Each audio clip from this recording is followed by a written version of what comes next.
Thank you for joining Wars of the Roses. And this is a little astrological controversy by Manly P. Hall. An article taken from The All-Seeing Eye, Volume 5, Number 9, June 1931. A little astrological controversy by Manly P. Hall. An article in last month's magazine concerning the mathematical aspects of astrology seemed to have aroused some rather definite opinions on the subject. The mathematically inclined astrologers are outspoken in their objections to our viewpoint. They seem to fear the whole integrity of the science will be undermined by advocating a radical simplification of its technique. We still maintain, however, that astrology is primarily an intuitive science, and that mathematics is very apt to interfere with the very faculties which contribute most to the success of the astrologer. To the ancients, mathematics was a philosophy of life, but to the moderns it is simply a soulless technique of calculation, an effort to achieve a cold exactitude. This seems to result in the fact that an overwhelming proportion of mathematicians are critical and pessimistic in their outlook upon life. The following objection is voiced as proof of the necessity of split-second calculation in matters of the nativity. A few seconds difference in the planet's positions may completely change the life of the native. While this catchphrase is somewhat overdrawn, there is still unquestionably a considerable amount of truth in it. But we should like to ask how many astrologers are capable of estimating with any great degree of accuracy just what difference these few seconds make. We will suppose that on a certain day at noon, Mars is in 24 degrees and 31 minutes of Taurus, and on the following day at noon, in 24 degrees and 36 minutes. The native is born with Mars between these two positions, and by definite calculation, it might be proved that he was born with Mars in 24 degrees and 33 minutes of Taurus. Ask a good mathematical astrologer sometime to state clearly the difference in reading between 24 degrees and 33 minutes and 24 degrees and 36 minutes of Taurus.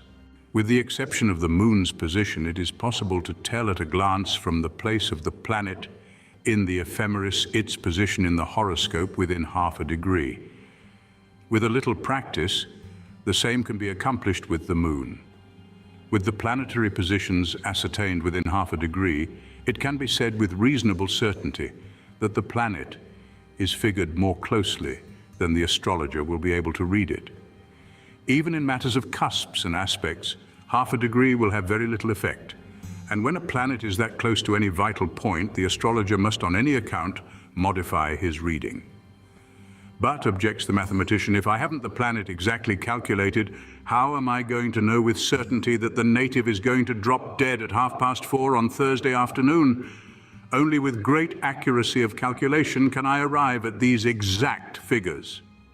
In our opinion, this is one of the most crucial points of the whole controversy. It is one of the reasons why, for the good of all concerned, the usefulness of astrology is measured by its generalities and the harmfulness of astrology by its particulars. Astrology, if overdone and approached without proper mental qualifications, produces an extremely dangerous type of fanatic.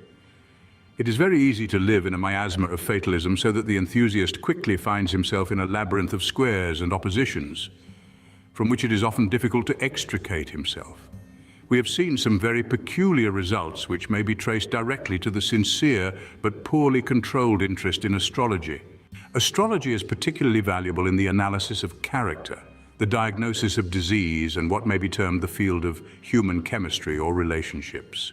In these three departments, no further calculation of the planet's positions is necessary than that already described. Beyond this point, the astrologer goes at his own hazard, and must fully realize that he is entering a dangerous field in which, unless almost superhumanly wise, he is almost certain to do a great deal of harm. It might be well to divide astrologers into two classes, even as the Greeks divided their metaphysical schools into the lesser and greater mysteries. The only difficulty with this idea is that everyone would, of course, immediately realize that never mind how little he knows, he belonged to the higher grade. But presuming that such a division could be made, the primary class would consist of those whose work in astrology was limited entirely to generalities. They should be forbidden and prohibited from indulging in prophecy and speculation concerning future events. From this group should be chosen from time to time, where the talent warranted it, those who would constitute the advanced class. They would not be chosen for their mathematical ability, but for the exceptional depth of their integrity and the abundance of their common sense. They would all be persons who knew when to keep quiet and who also knew that frightening a person to death with direful predictions is equivalent to murder.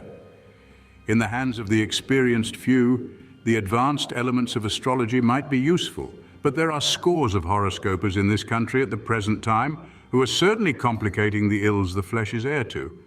Mathematics is a science, and in its mathematical aspects, astrology is unquestionably scientific. But while it is a science, it does not follow that scientists make good astrologers. Astrology is a science in which only philosophers are successful. Scientists are specialists, while philosophers are generalists. Everything that happens to us is the result of something that we ourselves are or do. A certain Sultan of Turkey did not lie down for half a lifetime, sleeping sitting up because his astrologer prophesied that he would die in bed. The Sultan died anyway, but the prophecy spoiled his sleep for over 30 years. No man can avoid his destiny by evading it. He can, however, rise above his destiny by intelligent and indefatigable effort.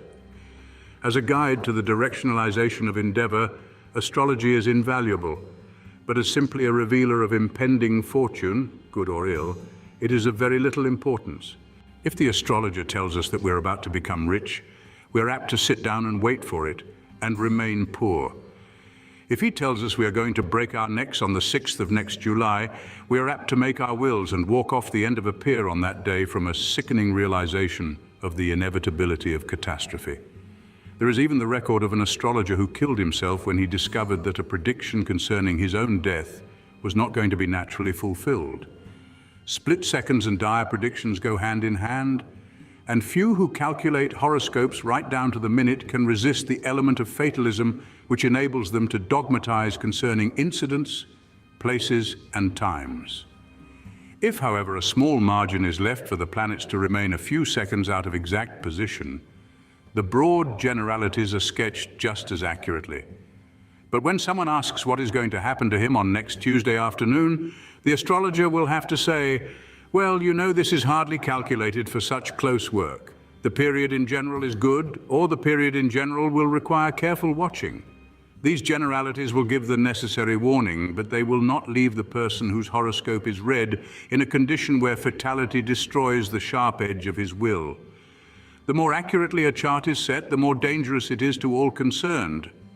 Therefore, we say again, for all practical purposes, a general calculation is more desirable as it will give the student of astrology all that he can possibly interpret with safety, and at the same time, it will blunt a little what would otherwise be a dangerous weapon in an unskilled hand.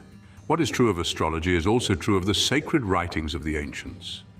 Within the body of the science is the soul. Within the soul is the spirit. Astronomy, with all its elaborate mathematics, is the body of astrology. The mathematician will not find the soul of the stellar science any more easily than the anatomist will find the soul of man. Within this soul again is a spirit, and astrology is essentially a spirit. It is man's yearning to know the destiny that enfolds him and precipitated this great body of learning into existence. Man's longings and yearnings have been exploited and abused since the beginning of time. Astrology is more than either a science or a philosophy of the stars. It is essentially the organization of the impulse towards helpfulness and knowledge.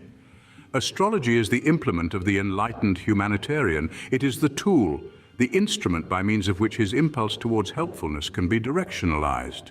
A good craftsman does not play with his tools, he builds with them. The great astrologer does not spend his life calculating this and subtracting that. He simplifies the whole problem as much as possible.